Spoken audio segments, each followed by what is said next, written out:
Donc, nous passons directement à la dernière session poster du thème 2. Donc, qui, euh, du thème 2 sur les molécules et extraits végétaux bioactifs de l'extraction à l'incorporation dans l'aliment. Donc, ça sera de la communication affichée 59 jusqu'à la communication affichée 64. Donc, la communication que je vais présenter s'intitule le couscous à base de farine de blanc, enquête ici de préparation. Donc, en Algérie, il y a une très grande naturelle, non encore exploitée. Cette dernière s'avère riche en plusieurs composés d'intérêt. Parmi ces ressources figurent les perfusculaires, ce qu'on appelle couramment le gland. Pendant très peu d'études ont abordé la valorisation de ce fruit dans le domaine agroalimentaire. D'après des enquêtes locales réalisées, ce produit est beaucoup plus, ce fruit est beaucoup plus utilisé dans la préparation du couscous. Et la particularité de ce couscous est sa richesse en matières aminoacides, fibres, minéraux et d'autres composés d'intérêt. Donc, l'objectif de cette étude est de caractériser un échantillon de couscous préparé suivant les diagrammes établis à partir de l'ancien. Pour atteindre cet objectif, nous avons réalisé une enquête au niveau d'un échantillon de 80 sujets au niveau de la région du Gigel sur la préparation et la consommation du couscous à base de farine de blanc.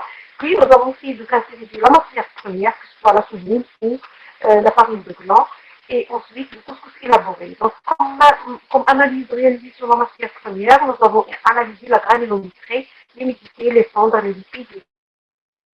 Pour le couscous réalisé, donc préparé, nous avons mesuré la masse volumique, le test de gonflement, le degré de déliquescence et des analyses sensorielles. Comme principal résultat obtenu sur la matière première, donc nous avons constaté que la farine de blanc est plus fine, avec une teneur très importante en lipides. Cette teneur, elle est 7 fois plus supérieure.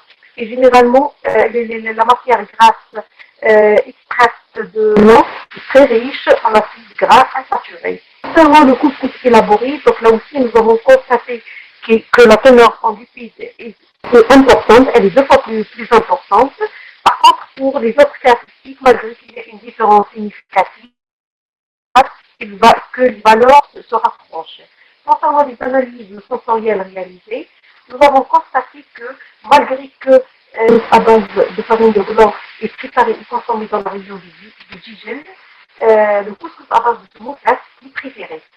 En conclusion, on peut dire que par le biais de l'enquête réalisée, des différences au niveau du diagramme de préparation ont été constatées, en particulier pour le traitement appliqué au début de la formulation, rapport farine de blanc, semoule de gluture. Nous avons aussi constaté qu'il existe une différence significative entre les caractéristiques du couscous témoin et le couscous à base de farine de blanc, en particulier pour le gonflement et le degré de détélescence.